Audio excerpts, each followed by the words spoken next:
Hi and welcome back to Real That's my intro Opinions. this time. Yeah, exactly. That's great. It settles right back into the groove of things. Real Opinions, but to be honest, I don't know when this is going to come out, but this is the very last day of 2017. Shit. Almost like it's planned or something. And we're just going to do a general overview of 2017. I suppose, yeah, but not the end of the year list thing, because I think we kept talking No. about the others. I think it's just reminiscing sounds too We positive. could just cover anything we missed that we didn't cover in depth normally because we either missed it or we were too lazy or we forgot. In some instances, we had a podcast and forgot to talk about exactly. a film that we saw. Yeah, no, we have done that several times now. The reason we just started recording is because we were talking beforehand anyway, but we just got on to me saying that I've seen Justice League now, like in the last week or something. I think it is my least favourite film. It's not even close to my worst, but that's because I've seen some very... Oh, you have seen Justice League? I saw it the day, the second day it came out or something. Yeah. Oh, for some reason I thought that you hadn't seen I it saw as well. The week it came out. But my list, spoilers for our top 10s and whatnot video that we do later, but my worst of is populated by a lot of things like Bunny Man Vengeance and, the things that... Yeah, like the films that no one else sees except for you. But yeah, there was something legitimate in there that The Dark Tower and Baywatch. There's no way that Justice League was worse than The Dark Tower. I would love for you to see The Dark Tower because I have no question in my mind that you would hate The Dark Tower. As I was saying before we even recorded, I've seen way less films than ever this year. Like new films. We've been busy working. We've grown up whatever people in nerd podcasts actually say. They're like, we're working on secret projects. That's what we're doing. That's what we're doing. Yeah, and because of that, I wouldn't say that the standards are higher. No, I would say that mine are. I saw less bad films because I had to choose my films more carefully. Including Bunny Man Vengeance. Because I had to choose my films more carefully because my free time was limited. So it's like, I'm not going to see... I didn't see 50 Shades Darker. Whereas if we were still at uni, I might have done that just to review it. I get what you mean with that. Whereas now I'm like, I don't have the time to deliberately subject myself to something that I know I'm not going to like. See, in my way, it's almost the opposite. You don't have the time to not hate things. No, I don't have I don't want to go to an indie film or something like that because the ticket prices are so much now. I think I'd rather spend money on like something that I'm going to talk about with my friends than something that I'm going to be the only person that saw it and I might not even like it as much. My justification for things like Bunny Man Vengeance and whatnot is that I was paid to cover those. So exactly. So you can... I have a reason. But Justice League, for me, it was just the fact that it wasn't... If I took that and Suicide Squad, if I put the two and two together, I'd say that Suicide Squad is by far the worst quality out of the two. But there was something so just boring about Justice League that I was rolling my eyes the entire time. Again, and it's one of these things where I'm not saying it's the worst film of 2017. I'm just saying that it was my least enjoyable experience because I just wanted it to end from the first So you minute, wouldn't say that The Mummy was the worst film you saw this year?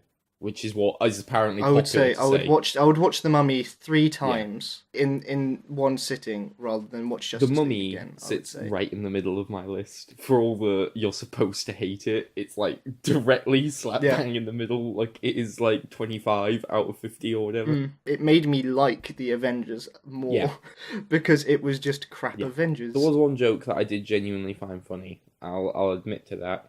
And it's right at the end when, I guess we're spoiling here, this relatively old film. But there's that bit where Flash is pushing the car to save people. And then he looks and he's like, yay, I saved everyone. And then Superman flies by with the house filled with people. And that was funny. Yeah. Like, that was the Superman. And what he says to that was like the Superman that should have been there from the start. So it felt kind of good. It felt like proper Superman and it was funny. I liked that bit. Yeah, it wasn't that it was, like, again, saying it wasn't terrible. It was just so, like, white noise. The whole, like, I just zoned out for a bit. The thing is that I liked the Flash. I liked his powers. They have potential I didn't there. like his quips. Yeah. No, but I think he was the closest to being like a person I could watch. Right. I'm not saying that he was fully enjoyable there, and a lot of the quips were just annoying or like just generally not funny. That's the bat signal. That's your signal. That one was Yeah, annoying. exactly. It was just pointing out things. He was just like a child in a cinema. You know where like you go to see like a Pixar film and the kid at the front will point out that's Woody. Like yeah, it's like that's cute when a 5-year-old does it. It's not cute when a 21-year-old guy is doing it or whatever. And also, yeah, I just think the Flash has the coolest powers anyway. That would be regardless of the film. You're right. Is that one little moment was decent enough, but it was so close to the end. You were gone already. I was gone. Did you sit for the 2 post-credit scenes? There were 2. No. Oh, right. Which one did you see then? I switched it off the moment the credits came. There were 2. I didn't watch any. There were 2. So the first one is Superman and Batman organise a race to see who's fastest, and they race through Smallville. And the second is the Deathstroke gets on a boat and arrives at a yacht where Lex Luthor's there saying, we need to form our own league. And then it kind of cuts away because they're going to form the Legion of Doom. See, it's just stuff like that where I have no reaction to it whatsoever. Yeah. I get a little, because Legion of Doom has Scarecrow in it. But it's not, yeah. It's going to be the DCEU. It's not going to be good. Scarecrow. Yeah. So you weren't a fan. That was the gist. No, I was not, and it just looked ugly. The entire thing looked. It does ugly. look ugly. I don't know what company DC are using for their visual effects, but fire them because do they just go to like the local art colleges and just like throw money through the windows into the art anyone students? says the special effects in Wonder Woman are horrible. Particularly the green screen and the entire... The green screen in Justice League is not as bad, but it's still bad. Yeah. But you're right, Wonder Woman was worse by far. The effects are just awful. And anyone who says that Patty Jenkins was like the reason that film worked, no. I don't think anything was the reason that film worked. It's just its greatest virtue was that it didn't do much as terribly as the other DC. It wasn't that it did anything particularly well. It was just that it didn't do until Ares showed up. It didn't do much wrong. Yeah, exactly. But even then, it did when Ares showed up. It didn't fail much. Yeah, much.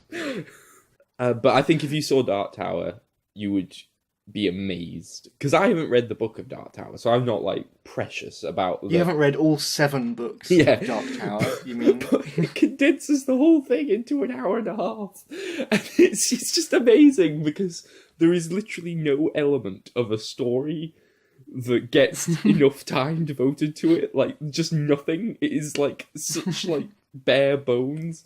So like they go to this fantasy world, you learn nothing about it, they do nothing there, then they leave and go to New York. The final they learn about the villain's plan 15 minutes from the end of the film and go like, we need to stop this, and then go in for like a 30-minute gunfight that is for like the supposed to be like the climax of this epic tale that's just rushed into an hour and 20-minute film. Yeah. And it's amazing. They talk about like how wide and open this universe is, because it's got like a multiverse thing going. But they only ever go into 2. Yeah, and it's why it's the central of all like Stephen King stuff. They go into all of his work. They go into 2 dimensions. Each of them, one of them's Earth, one of them's the normal dimension. So like all that's gone. There's like all the lore that they just completely like cut aside. So it's like I don't know what they were trying to do, because like if they were trying to bring the epic universe to the screen, they didn't. If they were trying to tell a compelling story, they didn't. If they were trying to set up any of the characters, they don't. If they don't even have time for proper action scenes, they just don't do anything because they can't. They're just like every scene feels like a scene they're trying to get out of the way to get to another scene, but never comes. Right. It's just like a whole film of stuff they have to get out the way, that then leads to nothing. It's I've never seen a film feel more insubstantial so like worthless and like just nothing. It was great. I think you should watch it. Interesting. I find that like people often say like, "Oh, how did this get made?" for really terrible films, and I'm not saying it's not bad, but I get more interested in like some studio films. Why did Dark Tower get made? Like Why you said, did it get made that way? Why did it get made? Yeah. Why did they go do the whole thing in an hour and a half? Like, why not just not do it at all at that Yeah. point? Like, either do it or don't. Why? Like at that point, it feels like they're begrudgingly making it. like they don't want to, and they're just like, Yeah. all right, do it real cheap and real quick. Like I don't like either. But then why would you hire Idris Elba and Matthew McConaughey after he's just won like Oscars? The closest to character development that arrives in the film is a 20 minute. No, that would be good. A 20-second like. When I say a flashback, That was a big difference. A 20-second fragment of what I presume was a full scene, but it's a flashback for Idris Elba. And it's like, Right. you know, like in Suicide Squad, when you get scenes that were obviously full scenes now condensed down. That there's only one of them, and that's the closest you get to any kind of development of anything whatsoever. It's wonderful, and you should watch it. I probably will, just if only because of how short it is. Like, if you were to say it was 2 hours, then I wouldn't. But because it's, 80 minutes? I was shocked. I kept looking, like, because we were watching, obviously, I wasn't watching it in the cinema because I waited until, like, a couple of weeks ago. And so, throughout, I was just pressing the time button on the PS3, like, looking, going, how are they going to finish this? Like, I don't, because, like, it's 50 minutes from the end, and they're nowhere near, right? And then I find out that it's because in the last 10 minutes, the villain goes, I'm going to do this, and then kidnaps a kid, and then Idris Elba just shoots him. And that's how it ends. That's it. I've looked up the UK 2017 film release. We are going to get to Star Wars, by the way. Yeah, we'll do that last because I think that'll be the thing we talk about most. But I've skipped through a lot of it because, like, January's just Oscar films that we've already talked about to death from, like, last Oscars. Yeah. So La La Land. We could talk about La La Land again. Moonlight. You love talking about Moonlight. I never saw Moonlight. I'm just going to skip through and just bring up stuff that you might want to have talked about. You said that you watched, was it The Founder, and you thought it was all right? Yeah, that was probably my biggest surprise. That was February because I honestly expected just the most generic biopic in the world. No, that's exactly what I expected. To be fair, it kind of is. There's no like big twist or anything that does mark it out as different. It's just it hits all the same story. Yeah, it's got a deceptively interesting story. Like there is just good material in that story, and I liked the central character. They do a sort of Mark Zuckerberg thing with him because at first it feels like he's gonna be more like someone from, say, like the guy from The Imitation Game, where he's a jerk, but they humanize him a little. But by the end, he is like worse than Mark Zuckerberg. He is like just awful, and it made it compelling. It made it compelling because they didn't try, because it's from the guy who made Saving Mr. Banks. So I assumed they were going to really sanitize it, because in Saving Mr. Banks, like, everyone's nice and everyone's friends, and even though there is a conflict... Everything's perfect and Technicolor and wonderful. Even though there's a conflict in Saving Mr. Banks between the writer lady and Walt Disney, they're still quite nice to each other, and it's everyone's great. Everyone's great! But there was no, like, dark underlying tones, or like you never suspected that they weren't going to end up best of friends. Yeah, whereas The Founder, they do not shy away from showing him being how he was, and it was just an interesting story, and it was well made, and there was some good writing. My biggest problem with it was the score. It was written by Carter Burwell, and it's the most, like... The name doesn't ring a bell. He's not good, that'll be why. Like, if you Google him...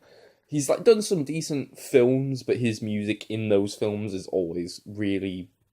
It's just bad. It just does not sound good. It's not like that it's ill-fitting or that it's generic. It's that it's just unpleasant to listen to, and it was the same here. And the music made it feel like a Lifetime movie. Right. It was, and that was my biggest problem with it. But I would honestly recommend it, if nothing else, just because I thought the story itself was interesting. Just the actual material that was there for them at the start. Yeah, no, I was pleasantly surprised by it. It's not great. It doesn't deserve to have been in an Oscar race or anything, but it was an enjoyable, fun film. It was fun. I was never bored, and I would watch it again, I think. I wouldn't go out of my way to. For me, it's the category of, like, if you're on a plane movie. Yeah. Yeah, but like, it'd be a good plane movie. Yeah, it's not the kind of thing that you've watched like 5 seconds of them. It was about as good as... No. Maybe a little bit better than The Imitation Game. Okay. Oh, right. Okay. Yeah, or I don't know, Dallas Buyers Club. Yeah, it was good. It was good. I just want to clarify that we don't think the Imitation Game was that great. No. For both of us. But it was entertaining. It wasn't boring. Yeah, it did its job. Yeah, it just didn't...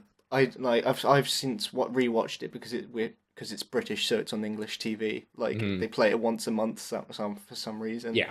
And it's just fine. Like, I don't need to watch it again. The best part of The Founder is the business stuff.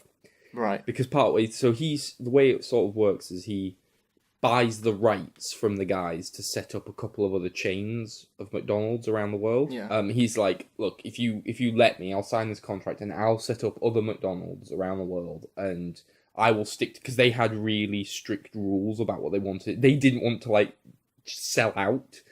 So it's really weird hearing it like now, but like they had really strict rules about what they would do, what they wouldn't do, because they wanted to preserve its integrity, and he was just like, no, we'll do this, it's faster, it's cheaper, we'll get more money. And he's setting them up around the world, like he buys land and then finds, rather than looking for businessmen, he looks for like people who've just got married and want to support their families and have no means to do that, because he thinks they'll be driven to doing it properly because they have to support their that's family. Interesting. Yeah, so it's kind of like Wolf of Wall Street in a way. There. Yeah. He finds like down on their luck losers who've got families to support, and he's like, "You can run this. You just pay me some of the money. I get a cut of the take." But then partway through, he bumps into this like lawyer who says, "Look, you're doing this all wrong. Like, this isn't how you get rich from this. What you do, instead of taking cash from the McDonald's, you're not in the food business. You're in the real estate business. That's genuinely one thing I knew about McDonald's before. It's like you buy hearing you talk about. You buy the land and then sell them the land to build the McDonald's on, and from there he becomes the richest man in America, and that all of that stuff was really interesting, and it's not, and the film executes it well with a good script and good actors. So I just remembered actually the other flaw with it, besides the music, was that it's the same flaw that a lot of these biopics have when we talk about them. When it's focused on the business stuff, it's thrilling. Yeah. When it goes to his home life, it's like, when the film just stops for very generic domestic drama. And I don't know the way to get around that with which the Social Network doesn't do. Yeah, but I think that's because it focuses on him being a bit of a sociopath more than just really generic family drama. A lot of these kind of biopics is that they have a really interesting story, but they don't think that they can carry it just on the story, because you need to give character to people. I think that the easiest way to do that is to make it very generic. It just means that loads flop because they're just boring in places. I'm trying to remember what other stuff came out this year. Yeah, let's move on from talking 10 minutes about that. Yeah, that about that film that I from the beginning of the year. I'm on March, and it's kind of like the stuff that popped up around the Reelies earlier this year, which is the semi-award show that we did on the YouTube channel, which is like, so it's like Kong, Skull Island, and Logan, and things like Get Out. Skull Island was good though. Get Out was good. Logan's my film of the year. Is it? Well, my non-La La Land film of the year, depending on where La La Land falls. Logan is my not La La Land film of the year. Did you end up watching Raw? No. At all? No. That was the cannibalism horror film that came out this year, which I don't think you would like it. I got that. I got the impression that it looked distinctly like a foreign, pretentious art house horror film, and a lot of them are really gory and extreme, but it doesn't stop them being pretentious and boring. And that was the impression I got. I wouldn't say it's fully pretentious at any point, but I wouldn't say. I think that it treads. The reason why it's popular, I think, is, and it seems to be quite popular anyway, is because it treads the line between slightly indie and slightly B movie. In that it does go properly into the cannibalism, but it also slightly does the indie stuff. For me, it was just a case of where it just fell right into the middle of the both, to the point where you just think, just pick one. And and it just means that it's not fully satisfying as a horror film, and as an indie film it wasn't satisfying either. Guardians of the Galaxy 2, that was really good. I like it a lot. I've seen it it's probably the film I've seen the most this year, just really? because Naoma will not stop watching it. It's just on all the time, and then sometimes my dad wants to watch it, so I've just involuntarily watched it so much. But I still enjoy it, and I liked it up until a point. I was enjoying it more with every viewing, because I think that its character focus pays off more in the long run, whereas the first one's a fun adventure movie. It means that subsequent viewings you don't get extra from it, whereas this one, because of its character stuff, because everyone has an arc and because of the emotional conclusion, I think I actually prefer it just a little bit more to the first one. Also, it has a decent villain. It has a decent villain. I think that I'm exactly in the same boat as you in that. I think I prefer it for its character development and for its villain, which the villain was obviously a negative point in the first one. Yes. But if I would have to, I would say that the first one is better made, overall. I'd say in what way? I found the pace. I think that the story was more concise. It was definitely more concise. I think it was I think it was more not restrained, more. I know you kind of not streamlined, but it's just that it felt leaner. Like it just. Yeah, I don't know what I mean. You can cut this bit out where I fumble for words. No, I won't. It's great. We're trying to get up a thesaurus or whatever. The first one's funnier. Yeah, that was a big thing. So the first one was funnier. I think that it used its music. It was just better in the first one. Not just the tracks, but I think the utilization of it. Because even though Brandy in the second one is a really good callback for that, I remember sitting through the intro sequence for that Mr. Blue Sky, and it feels bloated. And when it comes to the jokes, it feels bloated in tiny bits. It has my favourite musical moment of the year, apart from potentially La La Land if we're counting it. Yeah. Which is when they play "Come a Little Bit Closer" with the arrow flying around, stabbing everyone. Okay. That's probably my favourite action scene of the year. Actually, is that prison escape? I'm still on the same boat as you. Is that I think that it is better than the first one. Yeah, well, that's good. And I think somewhere in the middle ground there is a best of both. Would you say it's the best MCU film of the year? Would you tell me what other MCU films came out this year? Homecoming, Spider-Man Homecoming. Yeah, it's better than that. Thor Ragnarok. Oh, Thor. Yeah, I'd say it's better than that. Okay. Would you disagree? Yeah, I think Thor Ragnarok's my favourite MCU movie since Iron Man 3, probably. Which, for listeners, is probably where they just close now and just go like, "Cause this idiot, like Iron Man 3 was his favourite." But it felt like the first one in ages that actually had a voice and wasn't just, apart from the James Gunn too. It felt like the antithesis of Spider-Man Homecoming, which was just so Marvel and so safe. And Thor Ragnarok actually made me laugh more than any comedy I can think of in recent memory. Which is more a criticism of the current state of comedy, the more I think about it, because I was just thinking, what was the last film that made me laugh a lot? And it was probably What We Do in the Shadows, actually. Yeah, I can't think of good comedy films. Or it's always like, it's a film that's not a comedy, but it just has comedy in it. Like The Nice Guys or whatever, like an action comedy or a horror comedy or something, but proper comedy. Or a musical comedy like La La Land or whatever. But yeah. I guess we can move on to Thor Ragnarok from here. I loved it. I know I listened to your review and I get everything you said, but I thought it was a blast I thought the action was fun. I thought the comedy was fun. I thought that... I mean, I've always liked Thor. I don't get the hatred for Thor or the way that some people talk about Thor, like, oh, Thor's always been the boring one of the Avengers. No, Captain America has always been the boring, vanilla one. Thor has a personality. He's from the first film, he's always had a fun sense of humour and a character flaw, which is more than I can say for Captain America. But I thought this film did him best. I can see why a lot of people are now interested in Thor because of this film, because it was the best that he's ever been. I thought it was all just great. And my only problem with it was probably the villain. But other than that, I thought it was quite excellent. And it got me excited about the spectacle for the first time in a while, because it wasn't... Even though it did some of the same things with like a massive army and whatnot, it just felt like there was so much, like a giant wolf and a skeleton army and a big Balrog demon, and I was just I did go yay instead of just, oh look, there's loads of CGI shit. Like the first one in a while that actually put effort into design. Yeah, just the flashback of the Valkyrie attacking is more cinematic than anything they've done in a long time. For as long, well, I can't think of anything off the top of my head that it even tried with its score.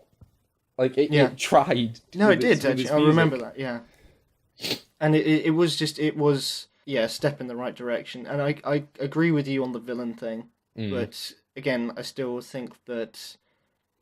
I think that's just kind of par for the course, in that they had to have a villain, and they didn't really want the focus to be the villain, but they didn't use it too much. They just. But the Grandmaster was a fun villain. I thought the Grandmaster was fun. Like I like that bit where like he's talking about how time moves differently in the planet. And he goes like anywhere else. He goes like anywhere else, I'd be 100 million years old, but here, and then he just does like a weird Jeff Goldblum smile, and it holds on it for like 3 seconds. That was great. all the Jeff Goldblum weirdness was brilliant. I think Jeff Goldblum really lifted the film up. Of all the Marvel films like this year, it's the one that I would have said I'd watch again. Like the most. They have actually been, as much as we gave Spider-Man Homecoming crap for being just utterly generic, at least it was better than either of the DC films. So yeah, they've had it. They've still had a good year. They are sort of learning to improve. Yeah. They're not different enough for me to start really caring, but and they do have their flops, like the Spider-Man Homecoming, which I thought was awful. You thought it was awful? Like, see, that surprises me. Like, it being awful. Like, but anything it's other than the same way that I said about Justice League, where if you were to, like... Obviously, there are ways that you could do it way worse. It's just that it was so generic, and it was so bland. It was, I do agree. Did you watch the whole thing in the end? Because when we talked about it before, you'd only seen, like, half of it. Did you ever finish it? Did you ever get up to the bit where it got slightly more interesting? Yeah, I did finish it, and I didn't think it got more interesting. Okay, fair enough. Yeah, it wasn't a film that interested me at any point in it. Like you were saying, it was the most Marvel film yet. Yeah. And I definitely agree with that. But at the same time, like when you compare it to the other two that came out this year, they're actually trying different things, and they are trying to give more character to the whole universe thing. So they felt like both Guardians and Thor felt like films from directors. Like, they did feel like James Gunn and Taika Waititi films, even if they had the Marvel elements. Like, obviously, it's still... Thor Ragnarok still didn't feel like... It didn't feel like Boy or Hunt for the Wilder People. No. But it had elements of him definitely in there. Whereas I didn't get any sense of John Watts... Was that his name? in Spider-Man Homecoming. And I've seen both Clown and... Did you not think it was a lot like Clown? It reminded me so much of Cloud in that was a 5 out of 10 throughout.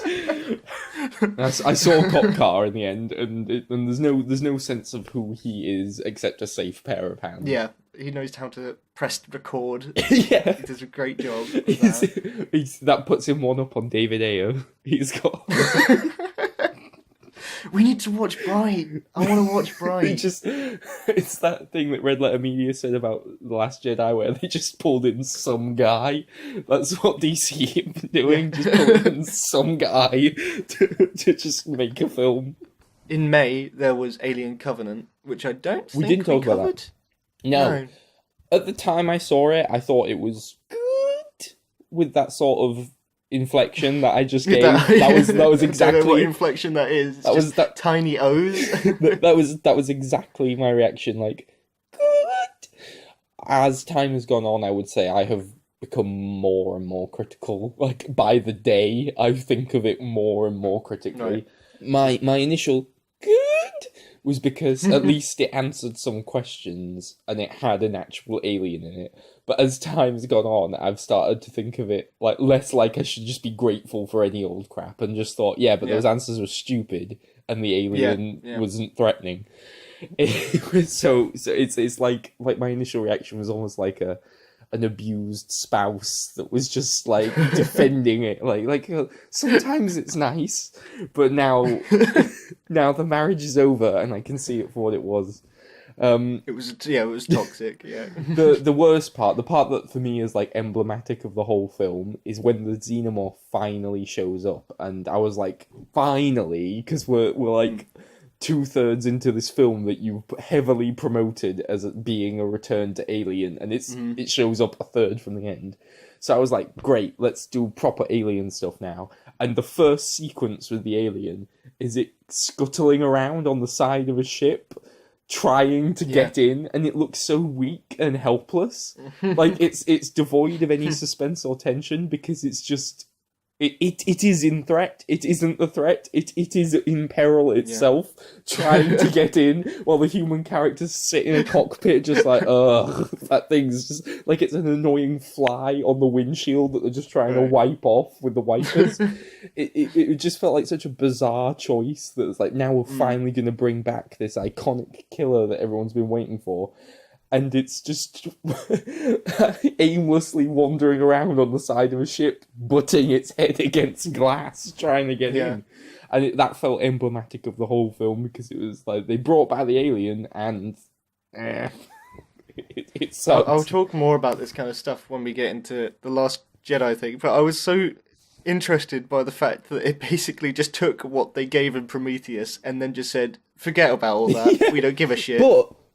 But unlike The Last Jedi did that. You're right. The Last Jedi did sort of go, we don't give a shit. But Alien Covenant devoted half its screen time to telling you it didn't give a shit. It was telling you how much it didn't give a shit. Yeah, like, at least The Last Jedi literally threw half that stuff away with, like, a line and just went like, forget it. Whereas Alien Covenant spent that whole chunk with Michael Fassbender in the cave, like, just overwriting everything. Like, it dedicated so much time to throwing everything away. It was a slow burn to see whether or not they decided to keep stuff from the last film. And then it turns out in, like, really overly dramatic flashbacks that he just destroyed everything. Why does... I don't understand that. Like, some people I've seen talking about how, ever since 1970, whatever, 9? Is that Alien?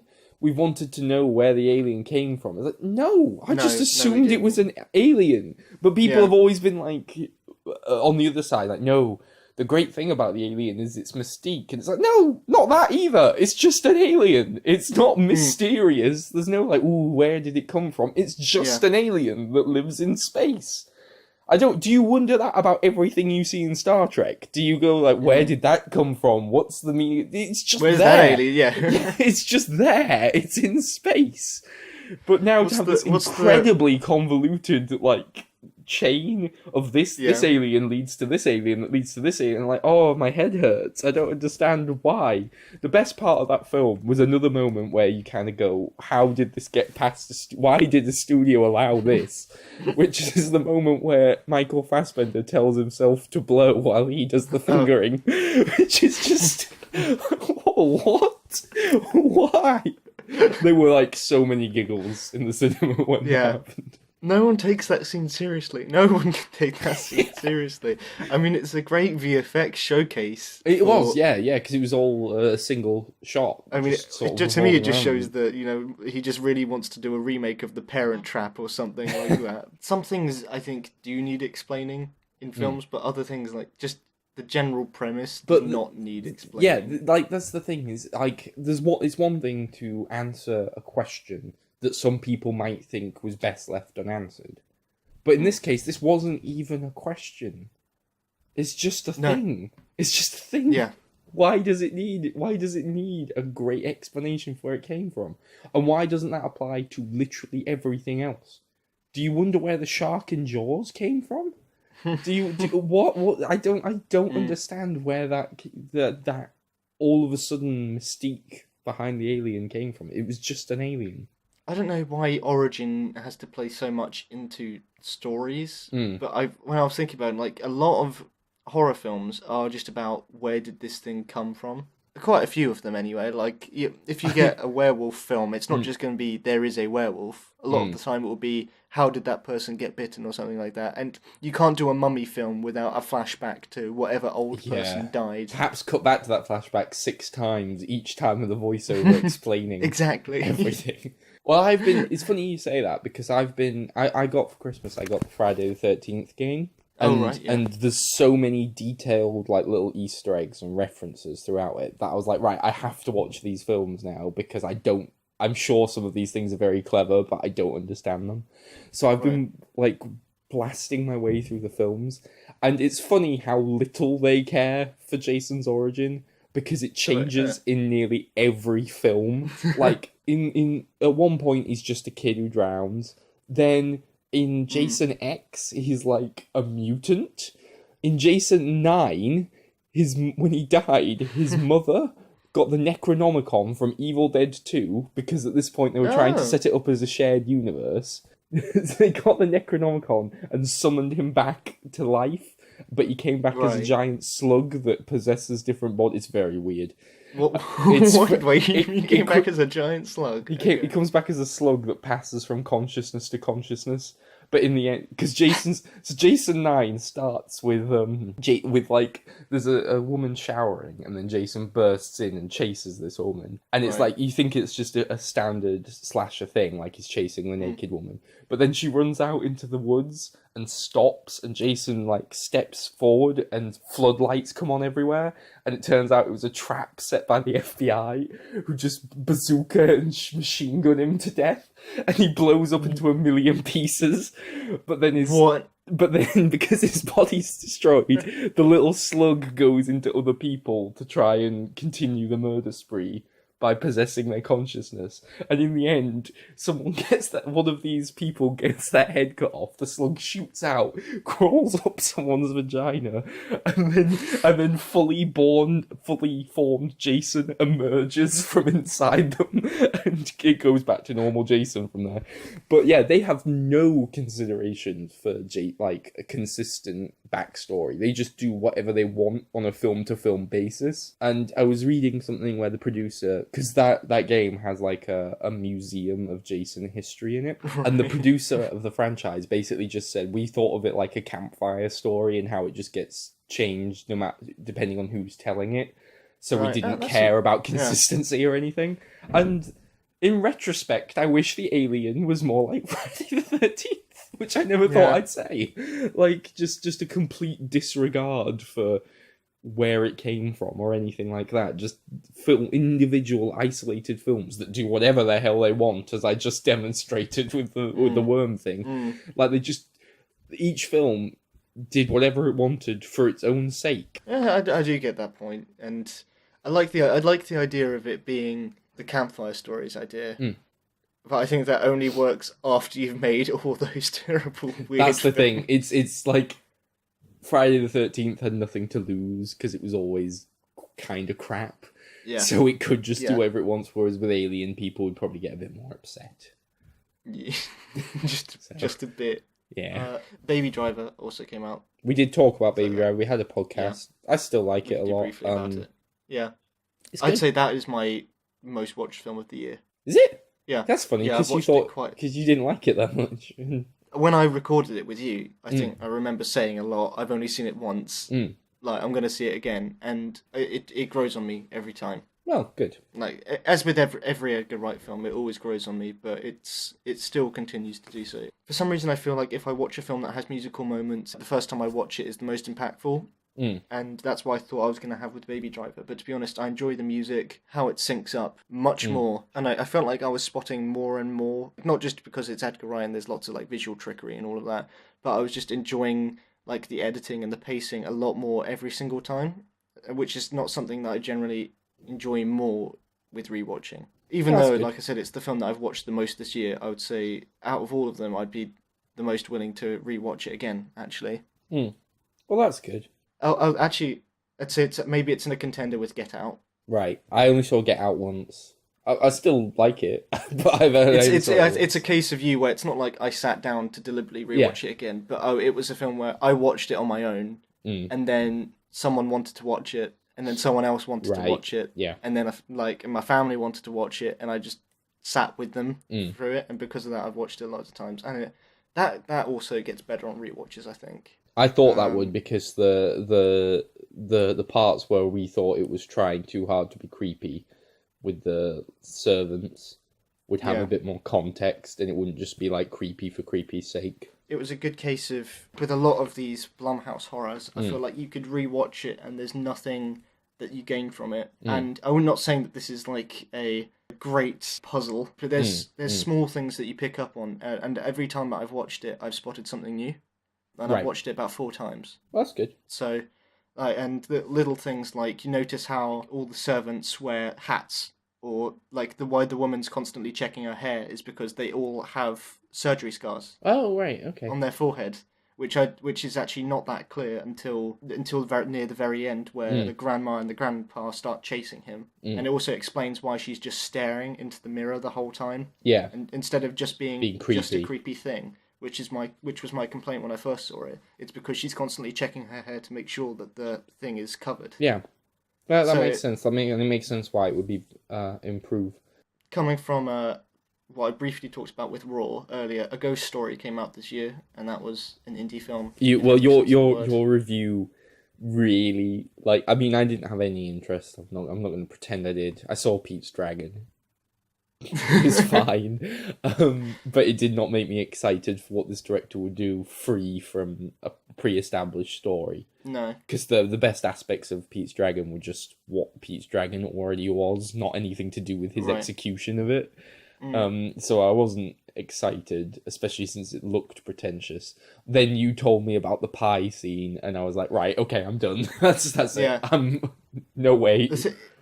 I almost wanted to leave the review of that until like the Blu-ray came out or something like that, so I could just grab that scene and play it in its entirety. I'm sure it's actually probably already out now somewhere on YouTube, but it is just 4 minutes of eating a pie, and it sounded like every profound thought and message it had was something very studenty and obvious that it thought was groundbreaking. It's a student film, I found anyway. Like, it's a high-budget student film. It does stuff that a student film couldn't afford, like Rooney Mara.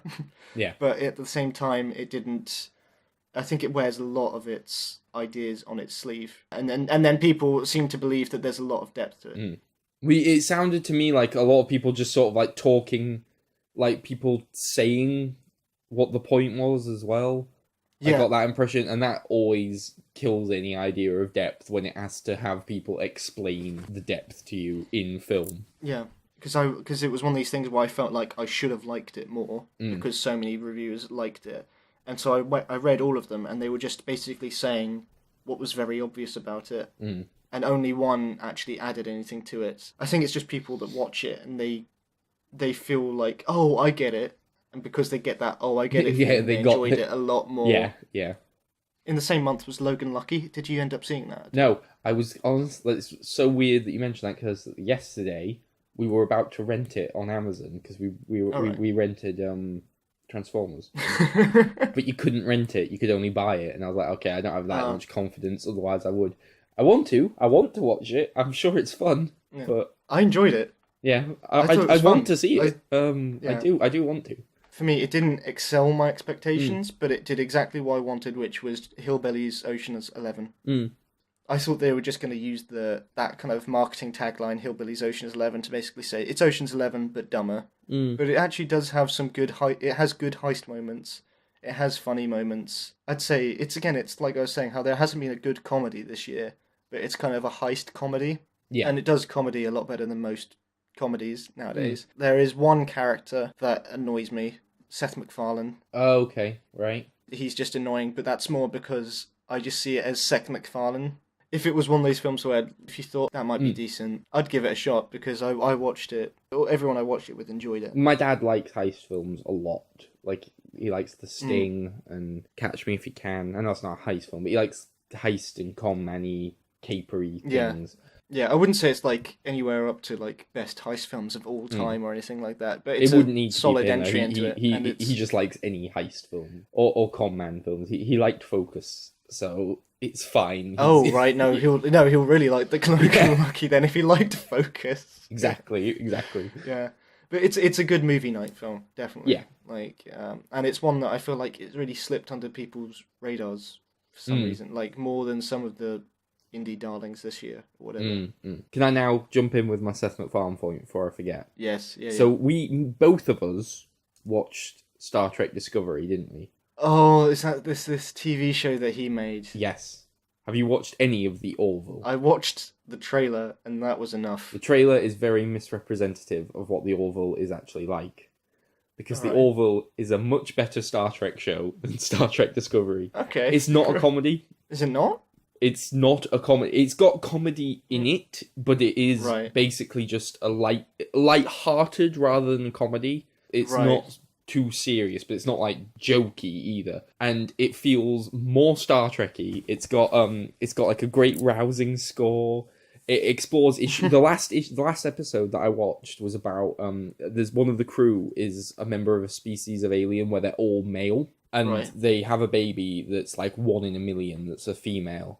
And they have on their planet, they have a procedure where they have to they basically correct it and make it into a male, because otherwise it's going to grow up and be bullied and considered like a defect. And it's just a whole episode devoted to like a debate on the ship where some people are like, well, it's their culture, you got to let them do it if that's what they do. And then the other people are like, yeah, but they can't decide for this baby and there's nothing wrong. And it's like a proper Star Trek thing where they were dealing with like an issue and a theme, and they were talking about it in quite a lot of depth. There wasn't any jokes. It was all about doing the right thing and like about this progressive version of the future. It felt like Star Trek, and then you watch Star Trek Discovery, and it's asinine. And it's about killing a giant bug that flies through space at light speed. It's odd. It felt more like Star Trek. Because it has that. It's all about like the future and people getting along, and it explores like ideas about other cultures and about like race and stuff, but in a very like optimistic way. It's got like a big exciting score and it does feel like Star Trek. And then occasionally it will have like some Seth MacFarlane-y jokes, but they're just in moderation, like darted around rather than like the focus.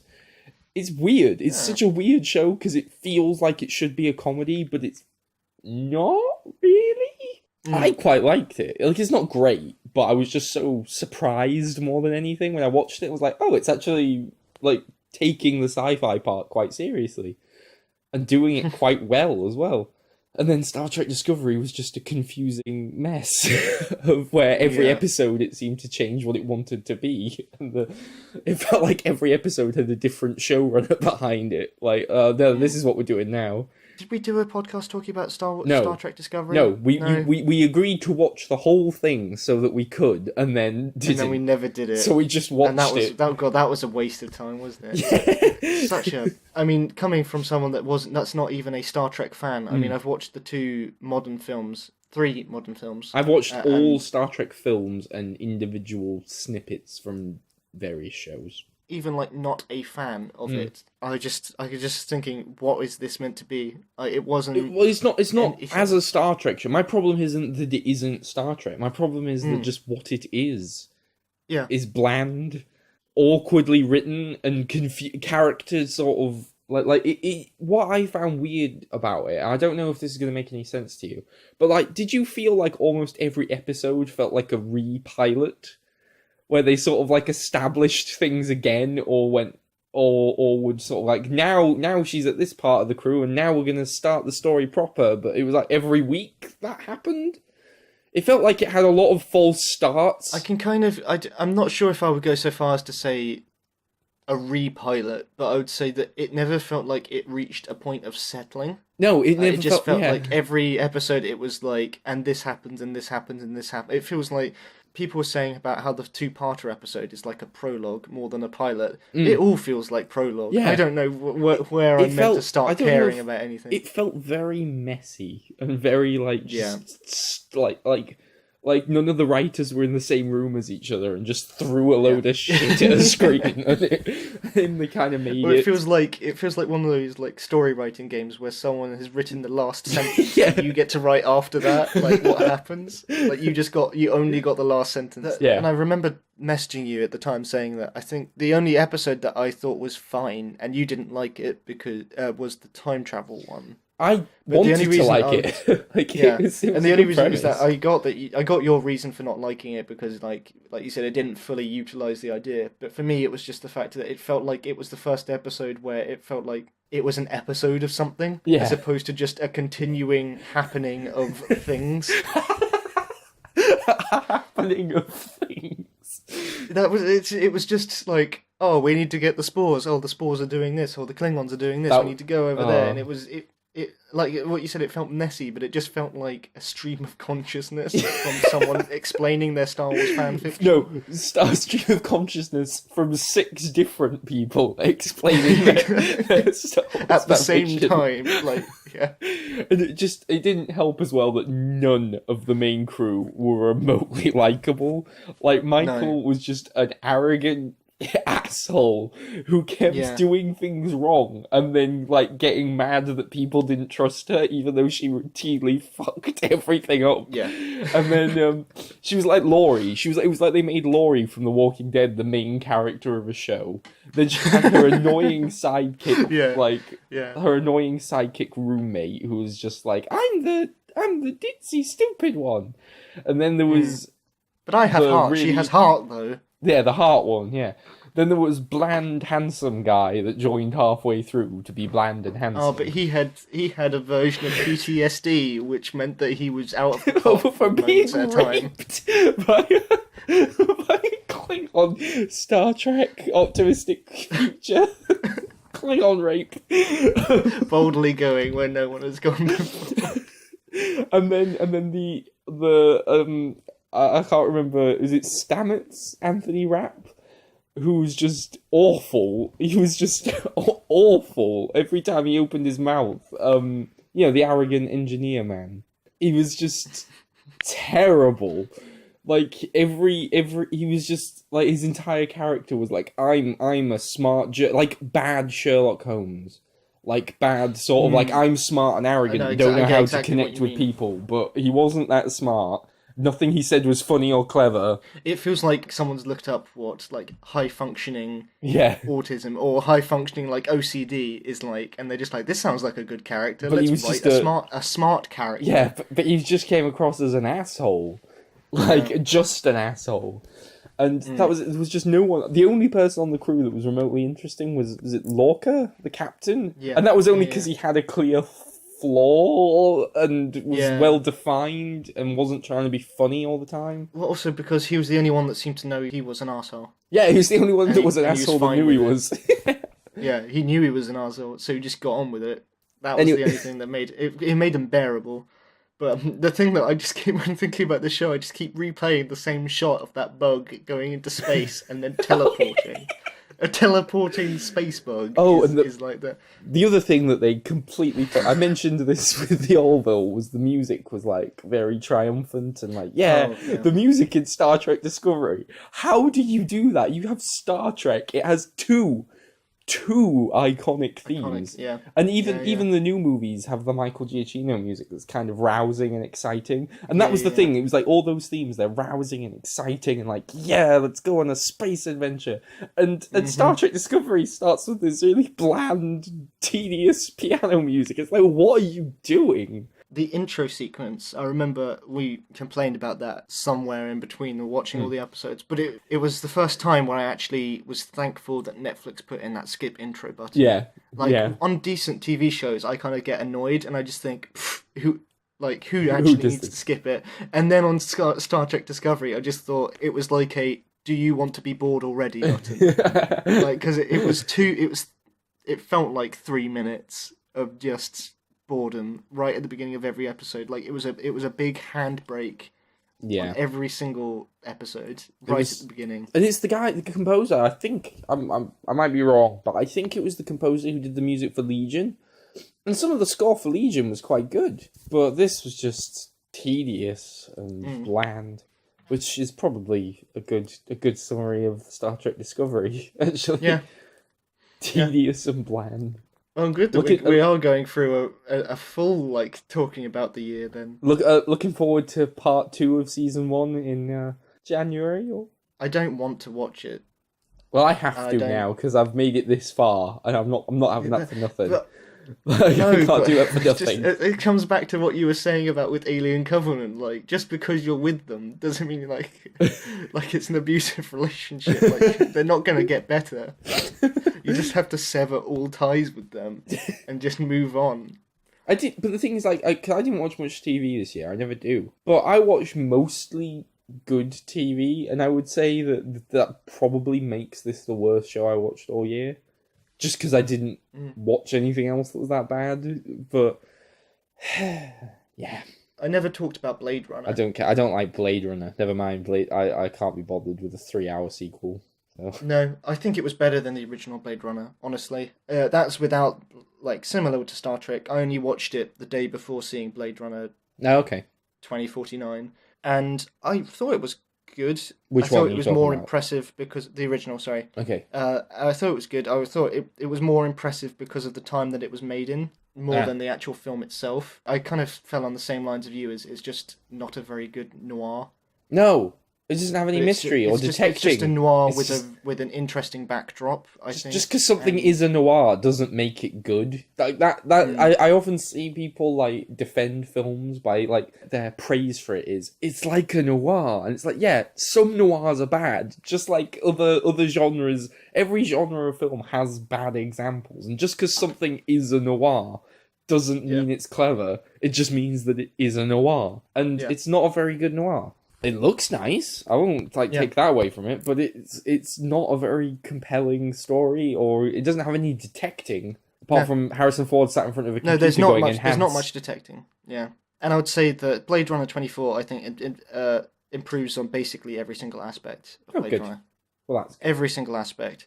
I would say that I agree that it's a bit too long. It's not to the same extent as A Ghost Story, but I don't think it's amazingly deep. I just think that it's puts it in a more interesting package than what Ghost Story was trying to say. But I didn't review it in the end because I kind of thought it's a film that I do want to watch again, and because I want to feel like I fully understood everything in it. Not because the plot was particularly hard to follow, but just because I want to make sure that I got what I think about it right.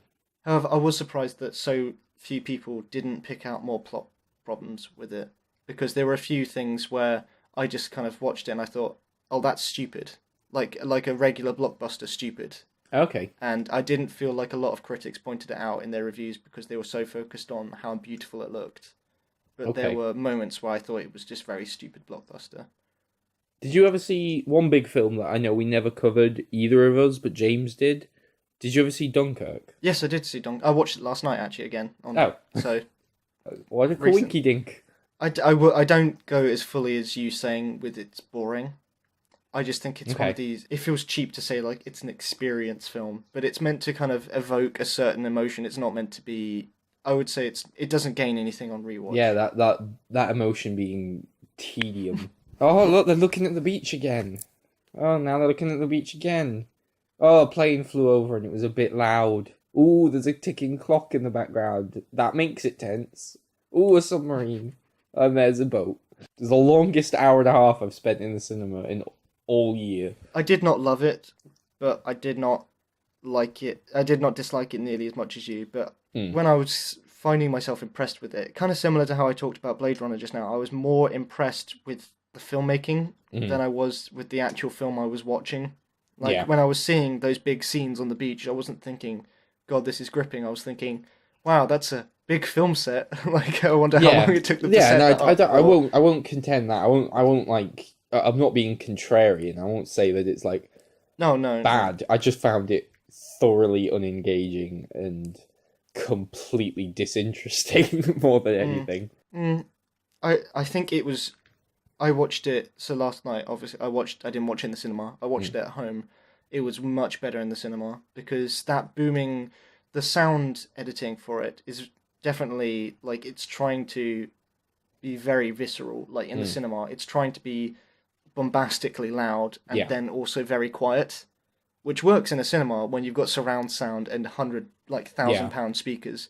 It does not work at home as well. For the first half, I thought I put the volume wrong or something, so I had to put the volume way up, and then the moment gunfire starts, like the speakers almost blow out. So you've got to go way down again. So you can't hear the score for like the first few minutes or whatever because they want that really loud plane sound and they want that really loud gun sound, and that's part of me kind of thinking about the whole idea of it's a film that kind of like how I felt with Gravity. I didn't like Gravity either, so maybe I just don't like these experiences.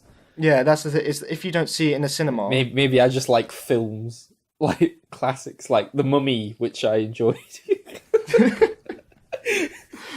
Yeah, I would say that people preferred this to Gravity because it had the whole war background, and it makes them sound smarter because it's not sci-fi.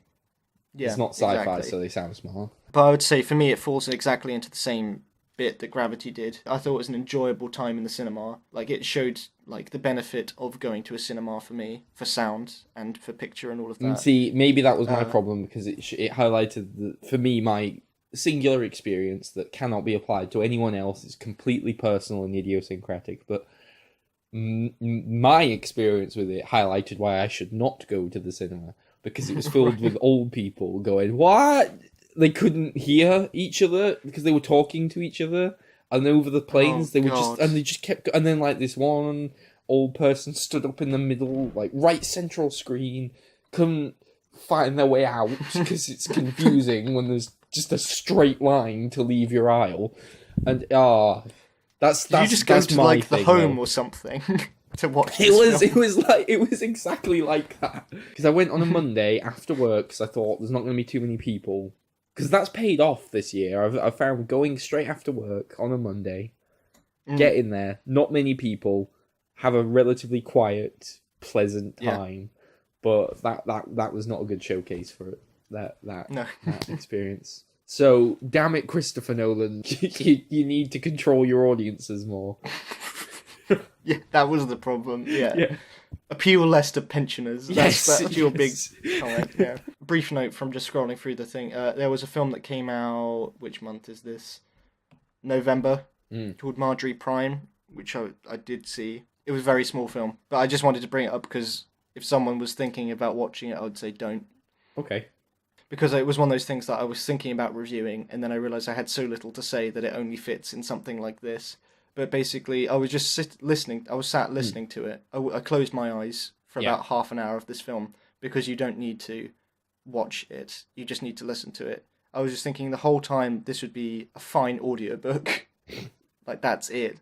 And then at the end it says, like, it's one of these films that's adapted from a play. Kind of like Fences or stuff like that. And I would just say, if you're interested in it, no. But now that it's come out, I remember that I actually really like the score for it, so I will actually look that up and see if that's interesting. If you're interested in Marjorie Prime, I would recommend don't see it, just read the play. Right. Like, read the book of it, because it will probably be one sitting and it'll be quicker than the film. I watched 1922, which is on Netflix, and it's another Stephen King adaptation in the year littered with them. It was better than The Dark Tower, wasn't as good as it. It was okay. It's very slow, but it's got Thomas Jane in it, and Thomas Jane gives a great performance. Like, I couldn't recognize him at first, because I just sort of put it on without really researching it or looking into it much. And partway through, I realized, like, holy shit, that's Thomas Jane. He's really good in it, and it's got some decently creepy moments, and some quite nasty gore and violence, but interspersed between very long periods of nothingness. But it was a period piece. It had decent production design. It was fine. It was not particularly gripping or thrilling, but it was well made and had a couple of like moments. Made your back shiver. It was okay. It was fine. And if you want to watch something else Stephen Kingy and you've already seen Gerald's Game, you could watch it and it would be not a waste of your time.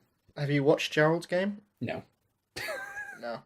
I didn't care about that one. I didn't care about that one either. Good. Okay. Let's move on.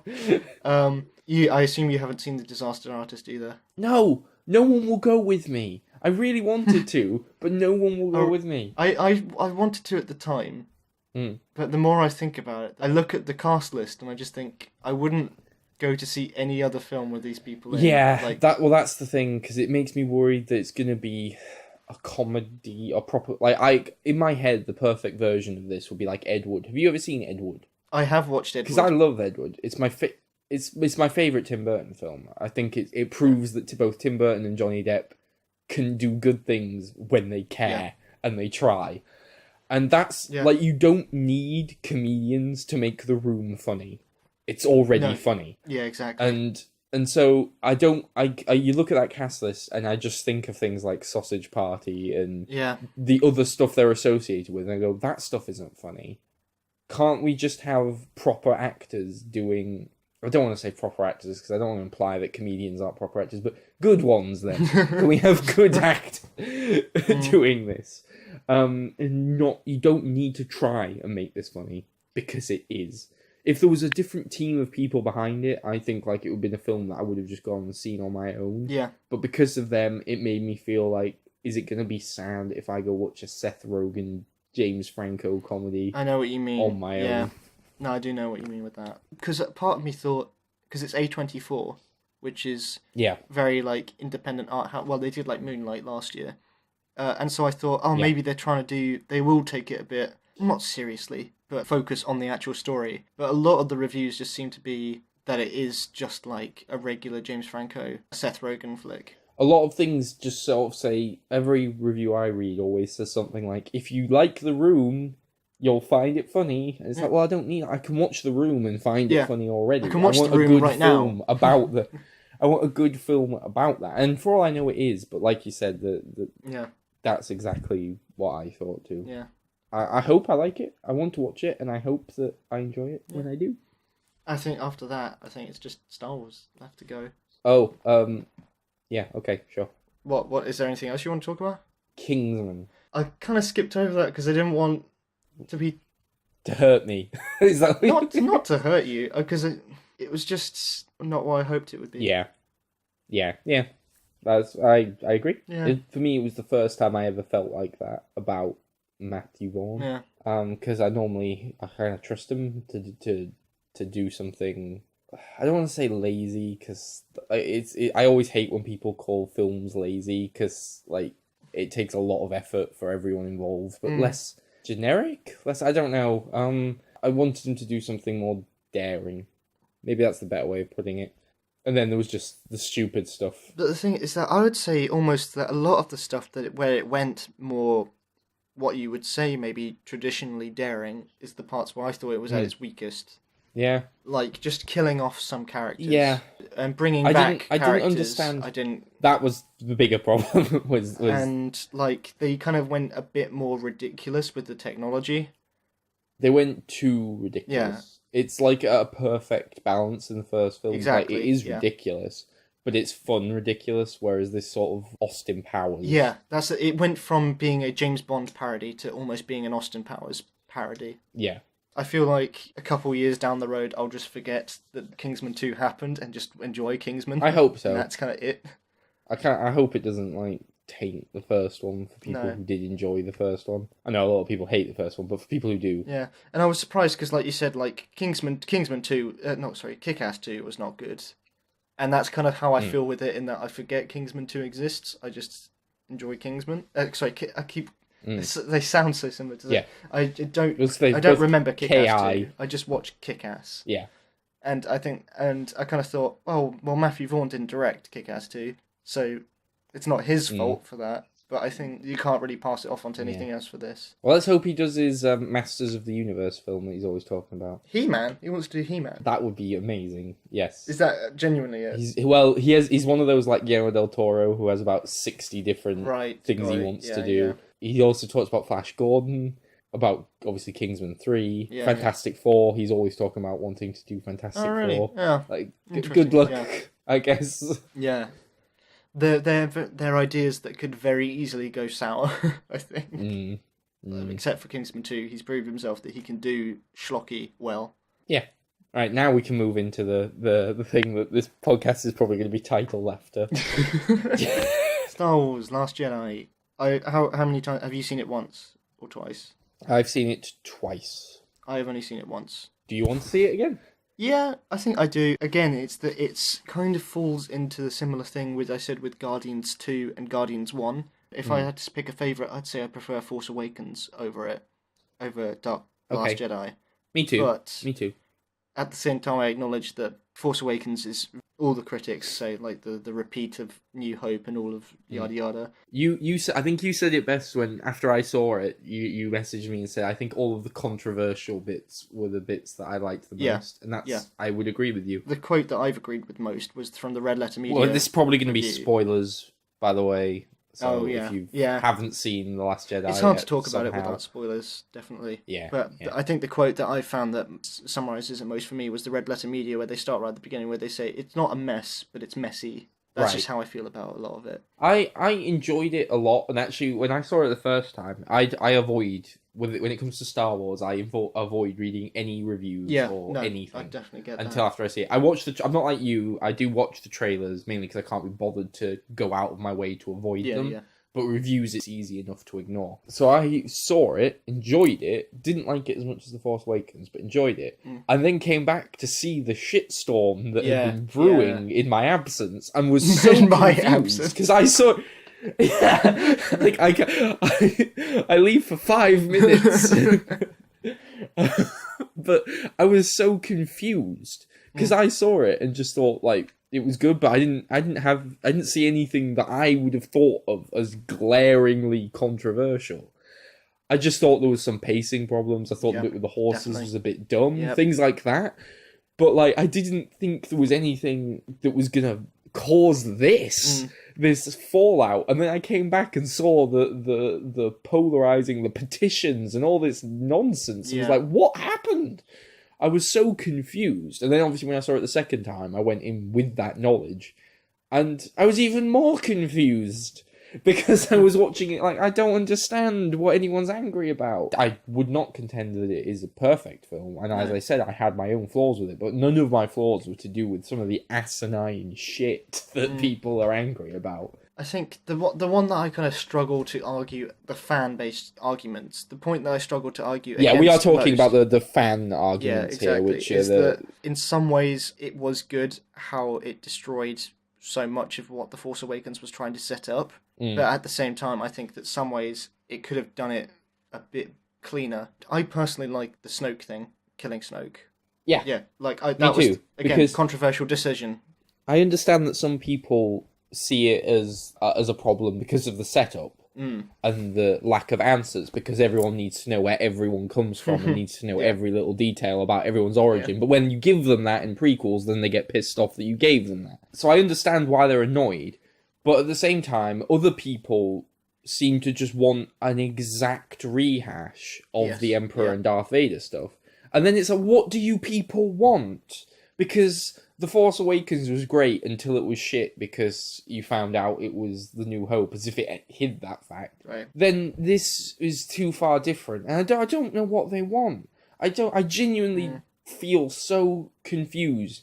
I've never seen a fan base that hates the thing it loves more than Star Wars fans. Like, other fan bases, like the DC fans, they are so protective. Even the DCEU films, they love them. Yeah.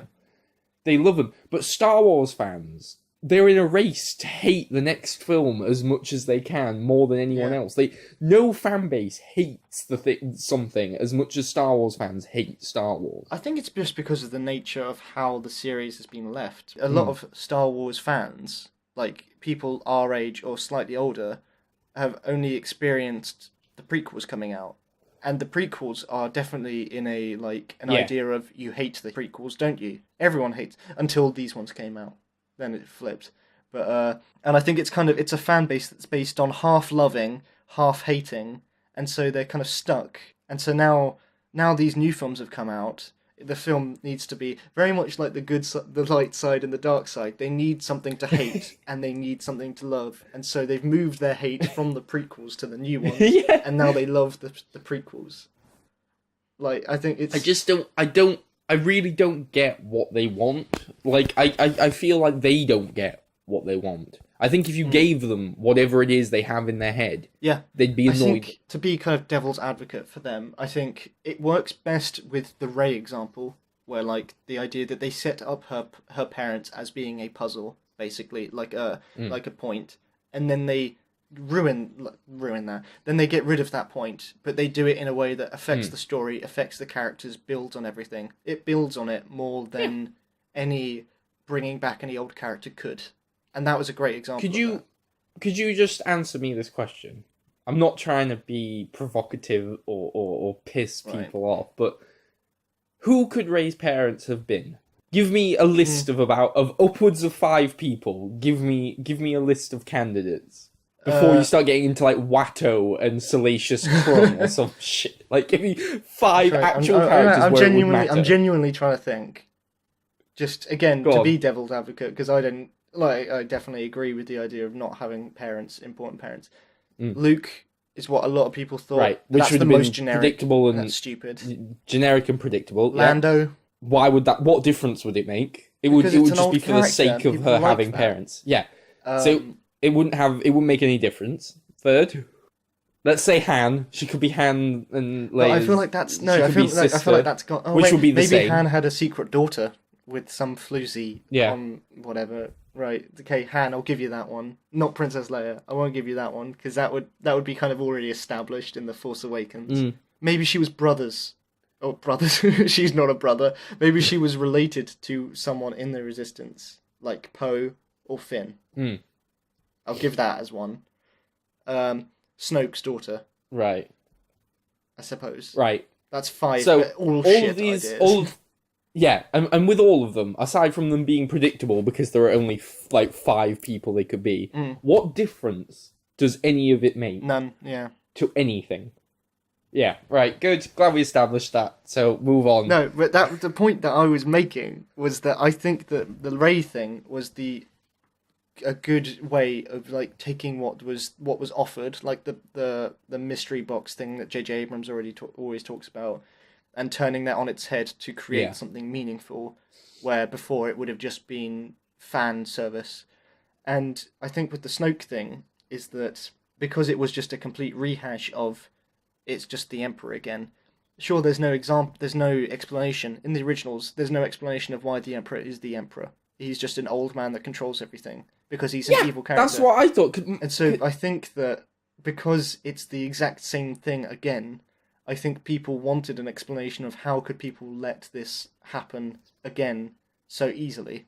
And I think that's kind of where it's coming from. Fair enough. That makes a bit of sense. But you could have done that still while killing him. All it needed, I think, was a throwaway line saying, I've done this, or like a bit of a prologue basically saying, like, look how much I've done, and Kylo, like, by your age, Kylo Ren, I had done this, blah, blah, blah, blah, blah, or whatever. A throwaway line to give him a tiny bit of backstory enough to shut up the fans. But I don't think it was needed. I just think that I can see the anger for the fact that it's such a complete rehash, and yet they don't. I can see your anger. I could. All right, Yoda.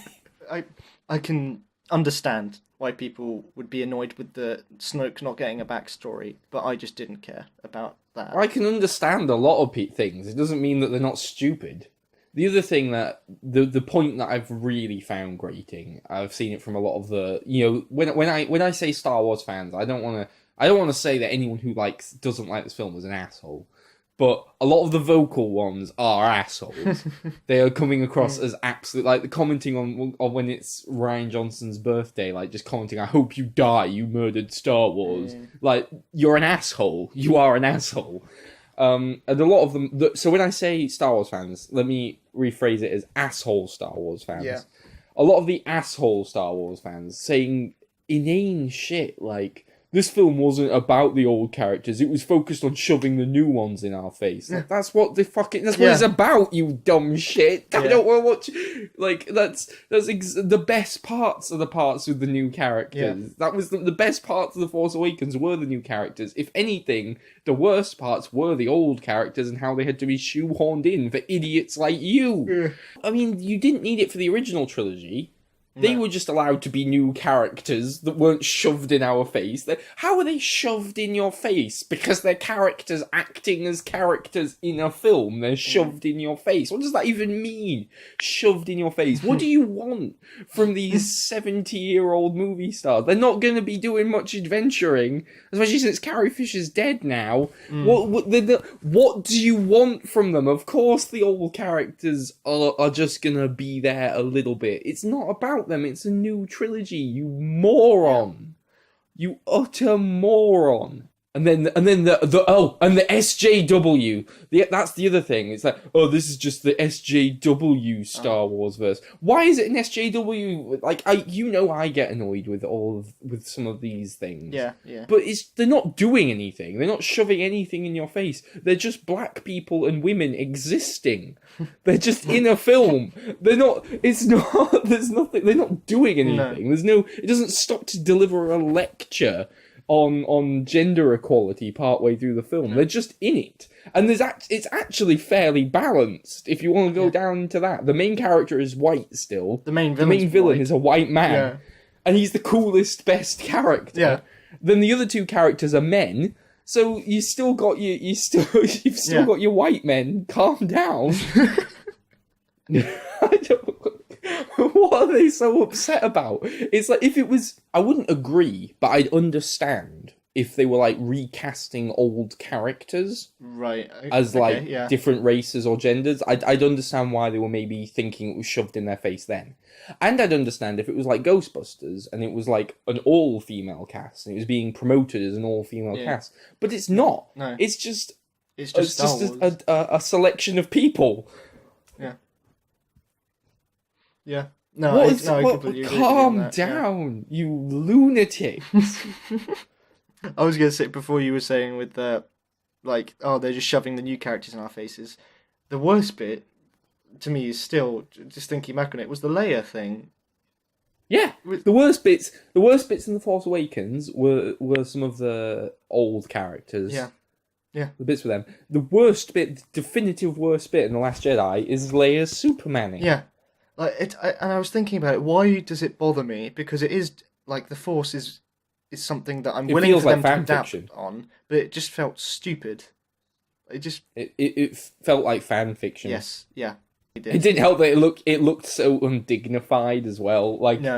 If they could find a way for it to look less stupid, but she just looked so undignified and confused. I think it was because it was undignified. That was a big point, and also it was the fact that, because people went in thinking Leia's going to die, because I said this, that I think the film was so desperate to try and subvert your expectations that it almost felt like they rewrote it so that she didn't die in that scene, because you were expecting her to die, and it felt like she had her death moment, and then they were like, let's bring her back, come on Carrie, and then she just flies back. No, it was... It was a bit dumb. No, it wasn't a bit dumb. It was very dumb. It was very dumb. And the other big criticism I had, my main criticism, was the middle act pacing. Yes, definitely. And that is, and I know it's become a bit of a beaten horse itself, but the whole Casino Planet thing, it wasn't just that it was needless. I don't mind there being a needless diversion, a separate B-story adventure. It was just that it was not a good separate B-story adventure. Yeah. That was the problem, and the rescuing the horses was when it felt most like a prequel. Yes, definitely. At that point, and the whole planet looked like a prequel planet. It didn't look like original era Star Wars planets. Look very. They have a topographical feature that they're all centered around, like they're Hoth and they don't look as sort of gimmicky and human. It looked like it could have almost been on Earth. Yeah. and that's a prequel-y thing. No, I get what you mean with that. Yeah, it felt like a prequel planet, and then the adventure they had felt like a prequel adventure on a prequel planet. No, I totally get that. It's just that it's just not a great B plot. That's the thing. Is that there's nothing outright wrong with it. Like I was trying to think on it. Like why did I not like that section, even though it was arguably out of the 3 plot lines that were going on in that center act, it was the one with the most action in. It was the one that I got. It was the one where when it felt like it was there for. It was the one I was least interested in. It was there so that the second act could have an action sequence in the horse chase, but it was the worst action sequence in the whole film. And I think, as you said, with the middle, maybe not just the middle section for me, but I found the pacing was just off. Like, it was too fast. Too fast? Not the moments in the scenes, it was the cutting between them. Like, I never felt like I fully got settled into, like, I felt like it was just moments. And overall, I think it was too long, which I think is what you were going to go with. But yeah, I think you could have done the middle section with way less like cutting back and forth if you just did one concentrated sections of each. It should. My way of fixing the pacing. This is just my Harrison cut. The fan edit would just be to have, obviously this, you couldn't just cut this. You'd have to there'd be some rewriting. Okay, right. The Harrison cut includes. No, I don't. But I just. Yeah. Finn and Rose's adventure. They still have an adventure, but they just go straight to the Dreadnought. Yeah. They just go straight to the Dreadnought, and we intercut throughout the film to their adventure. Instead of what happens, basically, is they go to the Dreadnought at the same time that Rey does. Right. And then all of their stuff happens at once, with them sneaking around, getting caught, and then fighting Phasma. Have that stuff sprinkled throughout the film, so there's a bit more, I don't know, progress being made periodically. You cut out all the fluff on the casino planet. Still keep some of the bonding between those two. Just relocate it to that ship. And just sprinkle their little adventure throughout. So that when it is a long period of Rey and Luke learning and whatnot, we then cut back to Finn and Rose on their little heist or whatever. Their little caper on the ship. That's all. Just trim that adventure down to the bit with them on the ship, because that bit's fine. I don't think that they needed to split up them with Poe. I don't think that was necessary. No. I think that they should have. Apart from for Poe to learn his lesson. Yeah, but I think there's a way that you can do that with them. Like, there's an easy way for you to do that. And also, I'm not one to get annoyed at plot points, like a typical fan reaction to things, but I did not care for the hyperspace tracking argument. Yeah. And it's been a thing that everyone has said, why don't you just do this? Why wasn't there just a spy on the rebel ship that they then had to find that was giving their location away? Yeah. Because then it makes it a character thing. I think it also feels like a missed opportunity, because we're now 2/3 of the way through this trilogy, and Poe has felt consistently like underutilized or sidelined. Yeah. Like this could have been they've not had any time. He's not had any time to have an adventure with Finn, even though they're supposed to be friends. Yeah. And this would have been a good opportunity for that. Yeah, but instead, we're now 2 out of 3 films through, and he's just sort of been left on his own. They're meant to be best friends, but they've had 2 minutes together? Yeah. Just of scenes of them, and both times it's just them hugging, basically, and that's it. It does feel like a missed opportunity for all these, because the original trilogy, I don't want to say that. I want it more likely, because then we're going in circles. But in the original trilogy, all those characters that are iconic spent time together. Yeah. And then they did split up in Empire. Yeah, but that was after having a whole film together. But these characters have felt consistently separate from each other. Yes, definitely. Consistently. And it's a shame, because they're good characters that you like. Yeah. They're good characters that you like, who have chemistry, but they keep being sent off on their own thing elsewhere to interact with the old characters that don't need to be there. Yeah. Part of me would like to take, when Last Jedi comes out on Blu-ray or whatever, take how long each of those moments are in that middle act and see how long they are compared to the middle act of Empire.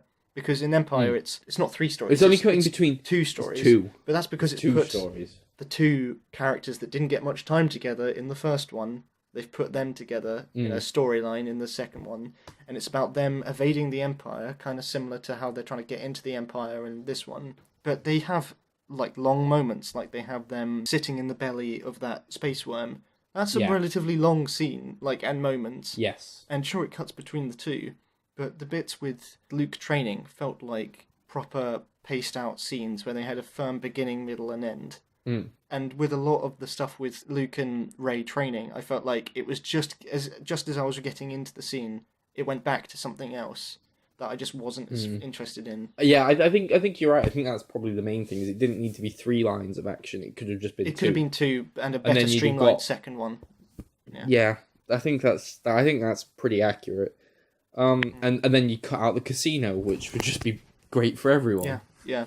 Or just make it another planet, or just have maybe they have to break into another planet or another ship. And or again, whatever, for pacing reasons, they could also potentially arrive at the Salt Planet earlier. Yes.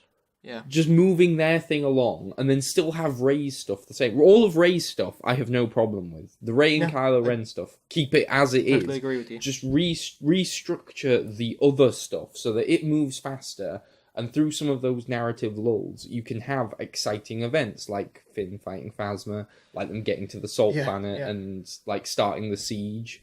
Because the Rey and Kylo Ren stuff, I thought that was all great. Yeah, the Salt Planet stuff was just kind of like, it felt too much like this is Final Showdown. To me, it was also the fact that they just got to this planet and then they have to flee. Like, the obvious comparison is Hoth, but they actually there's the whole thing about they have to rescue Luke in the beginning, so there's a bit of time there, and then there's the whole assault thing, and they have to flee. Here, they're just at the planet. A lot of people talk about Rogue One as having like a sort of bland opening, and then it paying off by the end. And I would say that I felt like this last third was better than the last third of Rogue One. Like, I felt more excited by the Salt Planet stuff, by the Kylo Ren and Rey stuff at the end of this than I did. Like, it felt like any second act pacing problems were more than made up for me, by all the stuff at the end, which I thought was genuinely exciting and cool. From the Star Destroyer doing the silent crash through the other one, to the Knights of Ren lightsaber fight, to Luke getting blasted by all those lasers. That stuff was all cool. My opinion on the third act will be the thing that probably changes most if I see it again. Because once I find sometimes when a film kind of slightly loses me, I find it hard for it to win me back. With the second act stuff, I don't know. I think if I went into watching it again, aware of what I think the second act's going to be like, I might enjoy the third act more. Is my thinking. I think that makes sense. I think if you know it's going to pay off more, if you know there's something to look forward to, because basically everything from Snoke onwards. Yeah, the moment they come into the throne room, that's for me. That's like the ending of the second act, I suppose, isn't it? Yeah. Sort of. Yeah. From there, it's all good. And also, I was kind of thrown by the fact that they were suddenly now taking stuff from Jedi and putting it into this one, because it's very obviously, taking the same ending scene from the very end of Jedi and just doing it in the middle one. But in a good way, but I think, if I went in with clear expectations of it's going to pay off, like you said. Yeah. Well, I think that definitely helped for me on the second viewing. Was a sense through the second act of like, don't worry, it's going to be good eventually. But general positives, I still like all the new characters. I still like them. Even Finn, even though he's saddled with his crummy subplot, I still like him. Yeah, I still like it. It didn't make me dislike him. It just made me think, like you said, he could have been better utilised. I feel like Poe still hasn't been utilised. I feel like they didn't need to add Rose, but I didn't think that she was negative in any way. I just think that they could have. They didn't have to add her. But in the same way, they didn't have to add Lando or whatever. I like the change they made to Hux, of making Hux more deliberately ineffectual and pathetic. Yeah. I thought that was a good move. I loved the opening action scene. We didn't talk about that. The opening with the magnetic bombs. That was really exciting, and that was like a perfect introduction. Because I know some people were expecting it to pick up right away with Rey and Luke. I thought it was the perfect way to open it was with that really exciting, cool action. The only thing that threw me from that action scene wasn't the action scene itself, but more the fact that it was the joke. No, I was going to say a tiny bit the joke, but was the fact that it was just the same planet that they came from, and part of me was kind of hoping that it would be like a bigger time gap to make it feel like more has happened in the time limit. Well, no, because the idea is that it is literally starting. Because Rey is still handing over that lightsaber. So it's literally right afterwards. Ending. And that was the thing that... So we have a title crawl that's like, this is what happened in those 5 seconds. Yeah, exactly. The title crawl feels completely useless because it's just like, yep, well, they found where they are, they're on their way. But the scene, it was just, I was kind of hoping for more of a time jump. Again, that's what I'm used to for Star Wars. And I might feel different again with the expectation of knowing that it's deliberately trying to go against what's been done before on the Star Wars. I still think Kylo Ren's one of the best villains that we have at the moment. Yeah, no, definitely. He's cool and he's a character, not an MCU mess. He doesn't want to conquer anything. He just wants to destroy things now, which is, I mean, when I put it down to he just wants to destroy things, it sounds very basic, but it's more the way that they've set it up is more interesting than anything like they have in any of the Marvel villains. And he wants to destroy everything, but he wants to destroy it for a purpose. Because of how he feels about himself and how he feels about other people. Like, it's very well-grounded reasoning that feels legitimate and at the same time is interesting to watch. Yeah. Every step that they made for him, they improved his character by far. And he was always... I thought he was the best character in The Force Awakens, and he developed into an even better character now. And I thought Rey, of all of them, felt the most improved. Yes. I liked her in the first film. I did. I liked her. I thought she was a good protagonist because she was excited, and that made... you, by extension, excited as well, because it was nice to sort of have someone who was eager to go on the adventure too, but she's developed even more, and I think that her acting got better as well. Definitely. So all the characters are still great, it's just the B plot that some of them were placed in, and the stuff they were given to do wasn't necessarily always the best. No. Did you like the Porgs? I did. That's what it all comes down to. I liked the Porgs. Because as you briefly mentioned it, I deliberately don't watch the trailers or anything like that. But the only thing I heard about was Porgs. Before, and I was seeing GIFs of these things, I was seeing the toys. In my mind, it was building to Ewok level amount of plot involvement. I mean, I don't mind the Ewoks. I don't mind the Ewoks. You know I like them. Yeah, exactly. But I was kind of thinking that they were a plot point. Because of how much build-up... That was the impression that I think a lot of people got because of that one shot in the trailer where one goes... Yeah. Everyone decided they were important. Yeah, exactly. They had a right level of focus in it, in that they were just a thing that made that planet a bit more than just a lump of rock. Could you explain something to me? Another controversy that I don't understand. Why is people so upset by Luke milking that cow? I see so many people going like, oh, we waited all these years to see Luke milk a cow. It's like, it was a 2-second shot. What is everyone so... Are they just looking for things to be mad about now? What was up with the cow? I think... What's wrong with the cow? I liked it because it... What is the problem? Can people in the comment... If someone's upset about the cow... I think I liked it because it made him feel crazy hermit, is what I liked. Someone tell me why they hate the cow. Is it just because you waited so long for something epic that you built up in your head, and then it's dedicated a couple of seconds to him milking a cow, and you thought that was wasted screen time? Are you one of those? Yeah, I think that is genuinely what they think. I think it's because the whole film was a disappointment, and they might not articulate everything else that they think about it. It's a very easy thing to point at and say that was stupid, because... Yeah. You could easily say it was a stupid thing to do, but I thought it was fine. Like, I didn't think it was a waste of my time to watch him do that. And I think if you start to hate any film, then any seemingly innocuous moment can be made to be a dumb moment taken out of context. Like someone getting into a car, you're like, why am I watching this? Why am I watching them get into a car? Yeah. And then you see everything through a different lens, and it's I liked it. It was a good milking scene. It was in my top 10. I also think part of it is that a lot of the people that point it out are also kind of a bit repulsed by it, I think, is what part of it. And I think that they're trying to cover their slight disgust by the fact that they just say, I didn't like it, it was stupid. Yeah. Because I could feel like it might have made a few people just uncomfortable. Did you feel like they ruined Luke Skywalker and that all of the original trilogy is now dirt because of it? Yes. Okay, good. Well, I'm glad we agree on that. Characters can't change over time. They can't. Characters have to remain in a permanent stasis for their entire lives. Yeah, they can't grow in be between. Exactly what they always in were. 60 years, they can't grow or evolve. Nothing interesting can happen. Nothing can change. Everyone just stays the same. I like that they go fully into the whole Dark Luke thing, which I think would have been too easy. But I like that they utilised that basically he doesn't care. Again, it's just that he just doesn't care about the Force anymore. And I think that it incorporated it nicely into he feels almost the exact same as the villain, but in a different, more passive way. Well, I liked... he made sense. It wasn't just like I give up because that's something for the trailers. Yeah. Like that part where he was explaining how it was arrogant for the Jedi to think that the Force is theirs. That made sense. Yes. It was all fully thought, and it was a good way of... When I say that I like the Force, and I think that it's a thing that you can expand on, with the Leia thing, I think that was a stupid expansion because it just felt silly.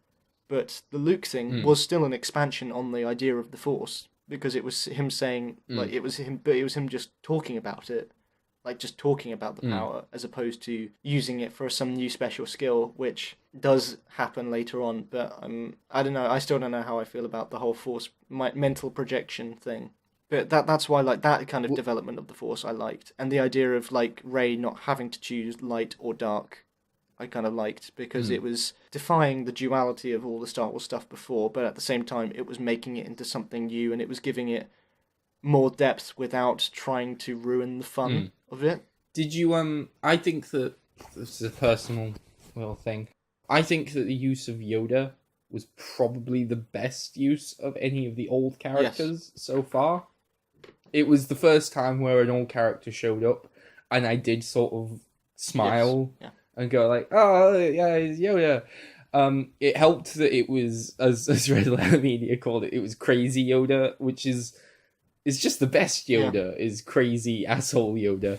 I think that I think that just going back to their review, they made a point basically saying like it doesn't make sense because he was Crazy Yoda, and then it proved that he was the smart Yoda. I just kind of thought that it was just that he. I think he liked being Crazy Yoda. I think he enjoyed being Crazy Yoda, it's not like an act. It's just that he's hiding the other half. Exactly. Of himself. Yeah, that's what I took it as. The crazy asshole part is still him. Like people can be different. Like people don't have to be one way or another the whole time. Overall, Crazy Yoda's good Yoda. I like it, Crazy Yoda. And I think that he said that, Luke, you're still not a fully developed character. Because I think when you see a character... that's what he said. He came in and went, Luke, you're not fully developed Luke, character. You've still got a third act. Go. But it was... Because I think when they bring back these old characters, they expect them to basically... That's their character done. Like you said, that they want people to be in a stasis. Like, Luke was now a Jedi Master. Yeah, they're finished now. He's a Jedi Master for infinite until he dies or whatever. And Leia is now Leia, and she will never change or grow or anything like that because she's an old character. She'll never fly. Yeah. She'll never fly through space. But I think that... I know, I liked that they still implied that he was still, in many ways, just the same character, but had ways to develop anyway. I liked him scene. I don't understand the amount of hatred, but I understand some of the reasoning behind things, and I don't think it's perfect. I understand, I understand the reasons, the hyperbolic overreaction. I don't, yeah. The get this stricken from canon reaction. I don't understand. Well, I do understand. It's hyperbole, hyperbole as the result of years upon years of overhyping that is just going to be a storm in a teacup that will last a couple of months and then they'll forget, and by the time Han Solo's out, it will be the worst thing that's ever happened. Yes. Yeah, Han Solo will be the worst Star Wars film ever made for the year that it's made in. Yes. Yeah. Yes, and then whatever's next will be the worst, and it's an overreaction because of how close it is, and in a few months they'll forget and move on to something else to be mad about. Ghostbusters might get mentioned again. I have barely any time left on the recording, so thank you very much for listening. This is 2017 wrap up that will come up probably sometime in 2018, late into 2018. Probably around December 2018. Yeah, exactly. Yeah, it will be a relic by that point.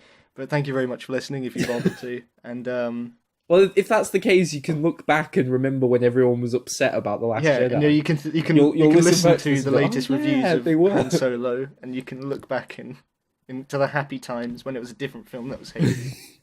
Yeah, shorter reviews on YouTube sometimes, even more rare these days, and podcast on all the Real Opinions feed. Great, thank you very much for listening. Bye. Porg, yeah. I love Porg.